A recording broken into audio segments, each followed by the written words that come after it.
Hello everyone, welcome to the next afternoon session. And our next speaker is Dr. James Carlopio. He's from Brisbane, with the company Cultural Cybersecurity. And today he's talking about how cyber compliance oriented training is not doing the job. And it's a report on the culture of Australian organisations cyber. So please welcome James. Thank you, Dave. Thank you, Dave.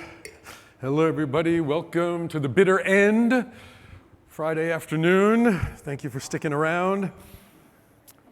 And so, yes, going to talk about, I did most of the interviews, but a few other people in the company did interviews as well. And we've done over 500 interviews, 14 organizations in the last 18 months. But I'm just going to focus on the data from last year, 2022. So that's why it's 2022, not 2023, because I've got a whole year to talk about. And the ultimate message is that we have to do the compliance training because we have to comply. Got it. But it's necessary, but not sufficient. Right? We need to do a lot more. And so let's get into it. First question for you. Are you here because you're interested in cybersecurity technology? You don't have to raise your hand, but just think about it. If you're interested in cybersecurity technology, thank you. And congratulations, because you're doing a good job. It's working. Right? Depending upon what data you look at, 3%, 5%, or 0% of cyber breaches in Australia in the last 7 years are because of technology failures or because the software didn't do what it was supposed to do. So very tiny percentages. So you guys and gals are doing your job. If you're here because you're worried about preventing cybercrime, stopping cyber breaches, stopping information loss, privacy issues, we're not doing a good job. We are 97% plus of the breaches. So that's the talk. Why is that happening? And you've heard, if you were here earlier for Jane's talk from the AusCERT New Zealand, awesome. A lot of us get that it's people, right? And so that's what we're going to talk about. Whether you look at the IBM data in the upper right, or the World Economic Forum data on the left, or the Australian Office of the Australian Information Commissioner data, it's all the same. Very small percentages of failures, of privacy losses, of information losses have to do with technology and software and systems failures. It's all because somebody didn't do the right thing with their password. They clicked on the phishing email. They didn't look closely enough. It's Friday afternoon. They're tired. Their boss sends them a really good-looking email, because it really looks like it comes from the boss. I need you to send $50,000 to this client. They're really pissed off. I want it done now. You transfer the money, business email compromise, done. All right, so how do we think about this before we go into the data?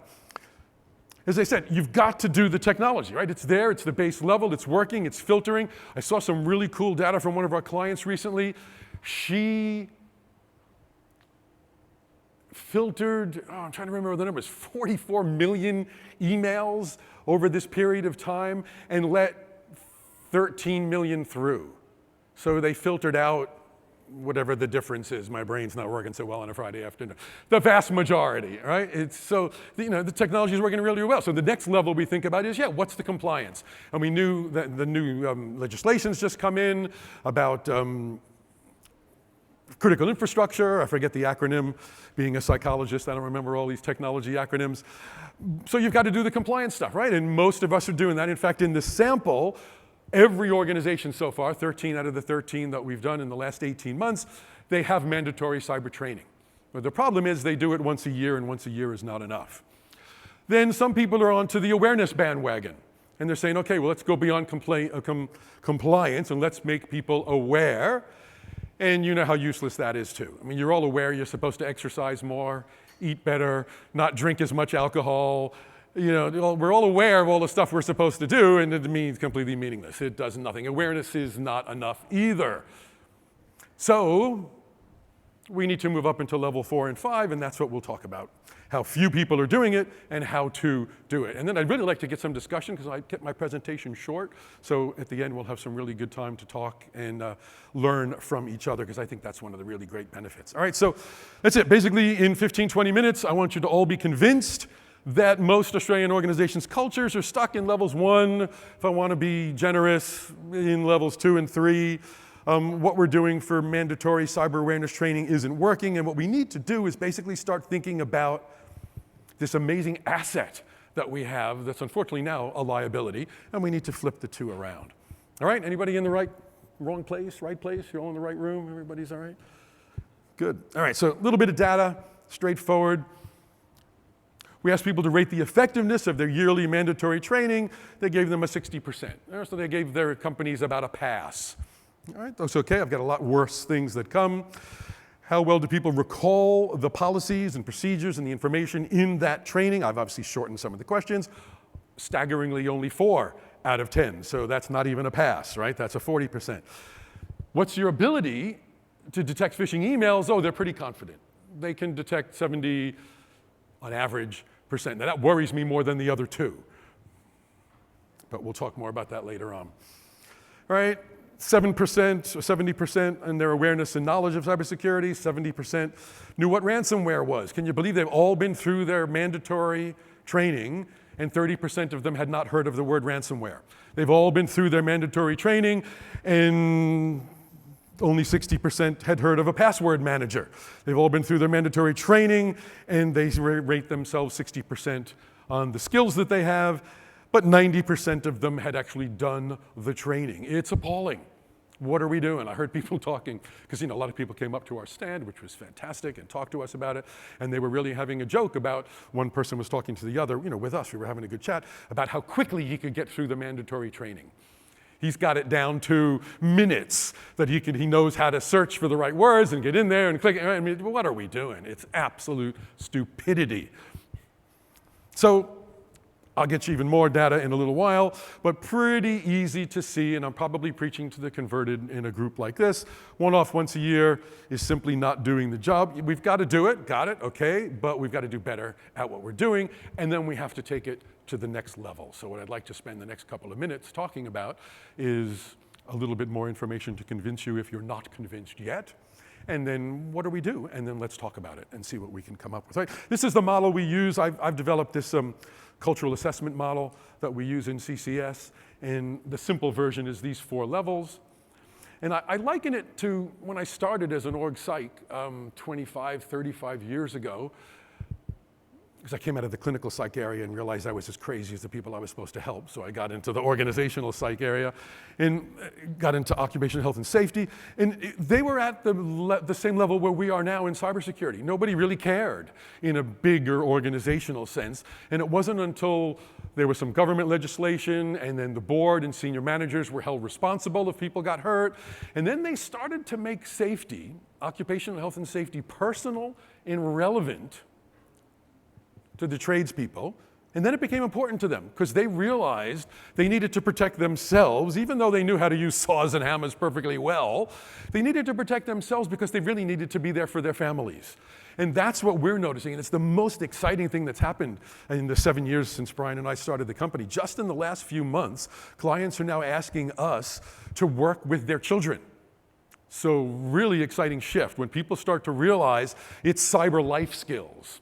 So again, let's just keep that in mind, because that's moving to continuous improvement and high performance. When organizations are recognizing that cybersecurity is just good cybersecurity is part of reducing your turnover, increasing your staff productivity, communicating really well. It's just how organizations should work. Right? People don't get hurt and people don't get scammed. And we're not there yet. We're still at these lower levels, mainly people reacting and compliant. All right, so 3 big issues and then a little bit more data. Then I'll tell you what I think we should do, and then we'll have a chat about it. First of all, everybody that we've interviewed, every organization so far, is providing mandatory training. Unfortunately, most of the 90% of people completed the training. Clearly, it's not doing the job because they don't remember the information they need. Some more information if you weren't convinced by the earlier bits. When you ask them how important is cybersecurity, 9 out of 10. So we're getting really high ratings there. But then we give them a little 16-question cyber quiz at the end, and on average, people get 4 or 5 questions wrong out of 16. So one of the questions, my favorite, what do you do with a USB stick if you find it lying on the ground? And there's still people who say, well, of course. I was just talking to some people the other day. Well, I have to find out whose it is in order to give it back to them. Come on. No wonder the criminals are kicking our butts. All right, 77% use the same password on more than one site. How many of you do that? Come on, exactly, right? I mean, it's just passwords don't work, right? I don't know what the next thing is, but clearly, let's just get that passwords aren't working. And the techos out there, please figure out what's next, because passwords aren't working.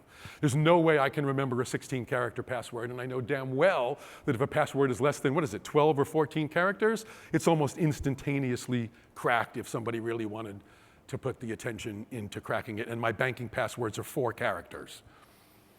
It doesn't even take a fraction of a second to, it's just, we're not even close in terms of a.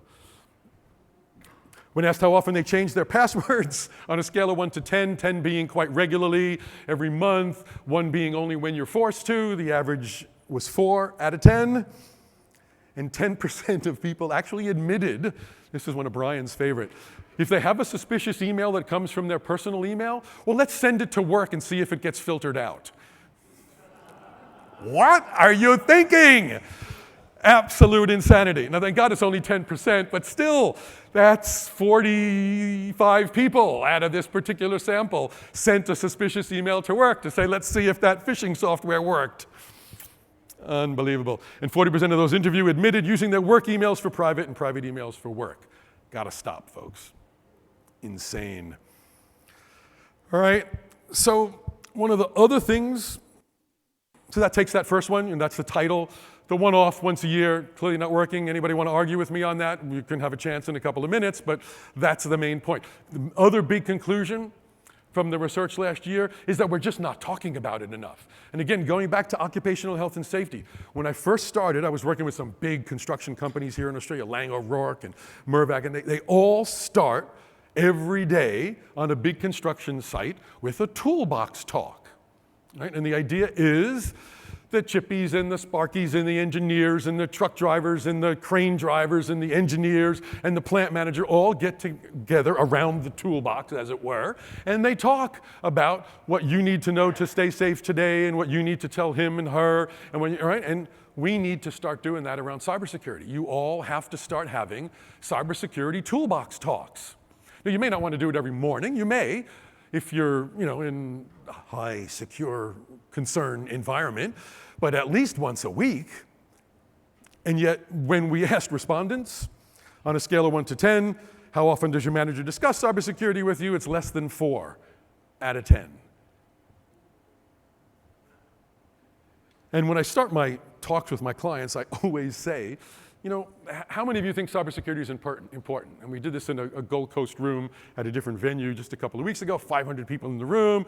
99% of people raised their hand. Yes, of course, cybersecurity is important. We got it. Good. Now, put your hands down. Now, raise your hand if you have good passwords. I go through all the good passwords. Do you use MFA? Then there's no hands that go up. So they say in the socially acceptable use of the word that they think cybersecurity is really important, but when you go through the specific behaviors, as we just saw in the ratings, nobody's doing it. All right, and one of the final measures, the final measure that we do at the end of this survey, there's a very complicated series of questions people ask, and then I use this algorithm to transfer it into a cultural quadrant.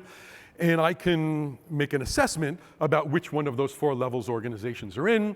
And in this particular sample, 75% are in, I'm being generous when I say level 1 or level 2, and only 25% are in level 2 with a little bit of a toe up into level 3. Now that's a pretty bad report card as far as I'm concerned. I want to see 75% in level 3 so that once in a while you're dipping up into high performance. And so we've got a long way to go in terms of all the elements that make up a good cybersecurity culture.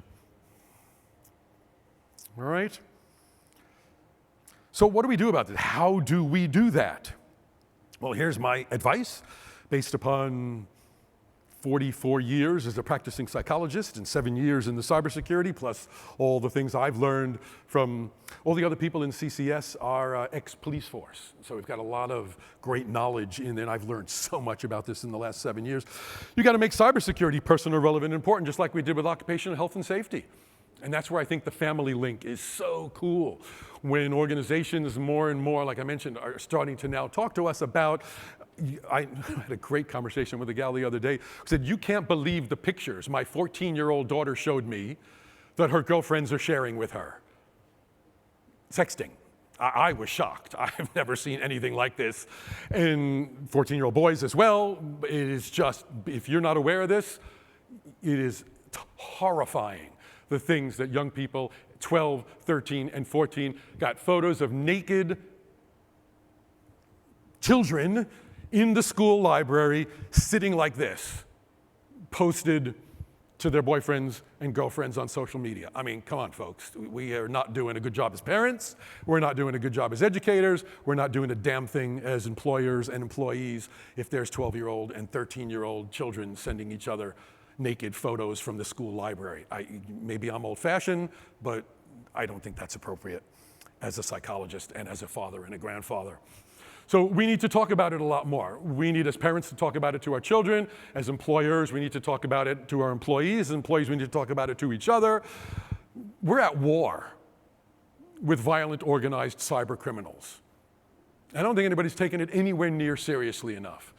Optus, Medibank, Latitude, whatever the next 3 or 4 that happened in the last couple of days that I'm not even aware of. Best thing that ever happened to the cybersecurity world, worst thing that ever happened to the world. But at least now Australians are waking up, because how many millions of Australians' private data is just for sale on the dark web now? Absolutely beyond belief. So we need to get into our families, we need to get into our organizations and focus on integrity and focus on commitment to make it personal and relevant so that people will start to take it seriously. Again, so how do we do this? Well, this is a typical way that we suggest based upon all the years I've been doing cultural and organizational change. We always start with measurement. And you may not like it, there may not always be the right thing to do, but I think if you can't measure it, you can't change it, you can't manage it.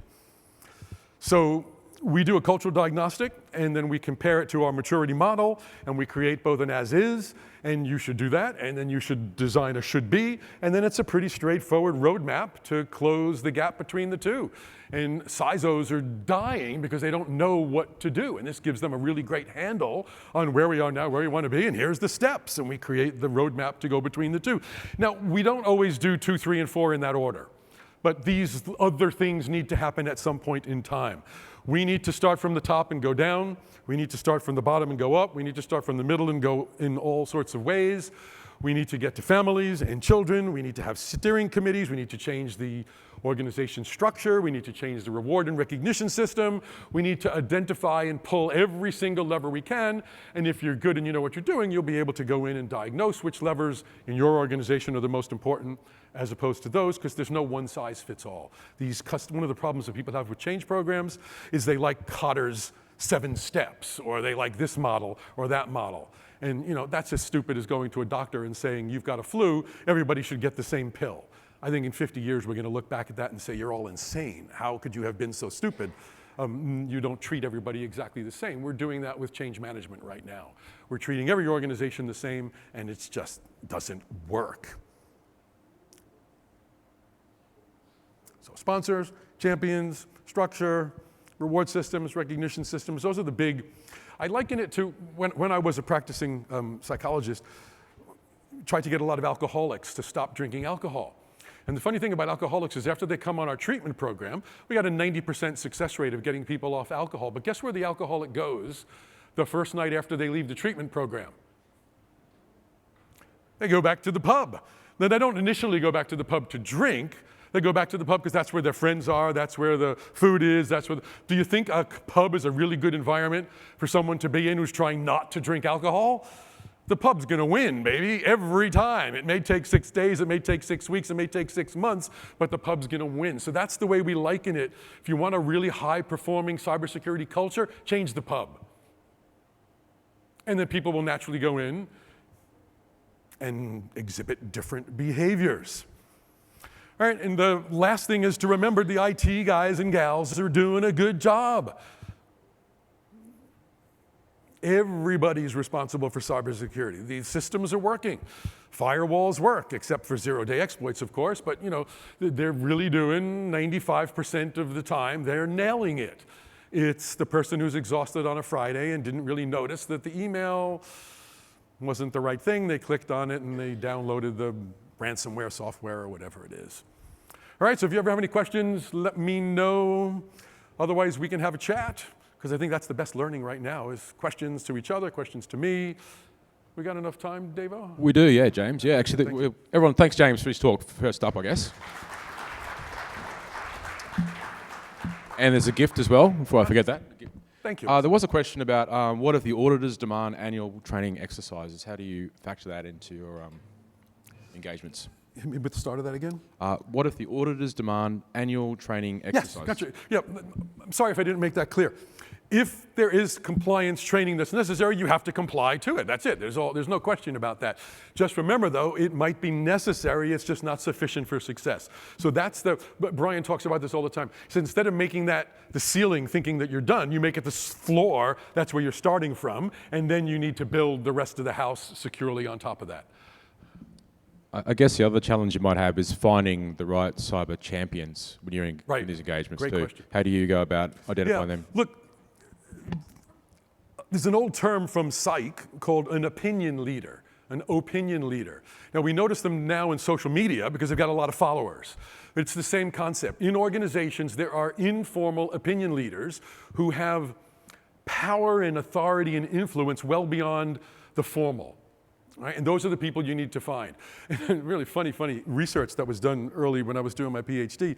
People who sit near the washrooms, the lunchrooms, the water coolers, the tea rooms, is really something, because people pass them all the time. And they have better social networks and better connections. So always remember that as a really odd kind of thing. Now that we're all working virtually, I don't know how that applies, but you need to find people with rich and deep social networks who are naturally connected to lots of people.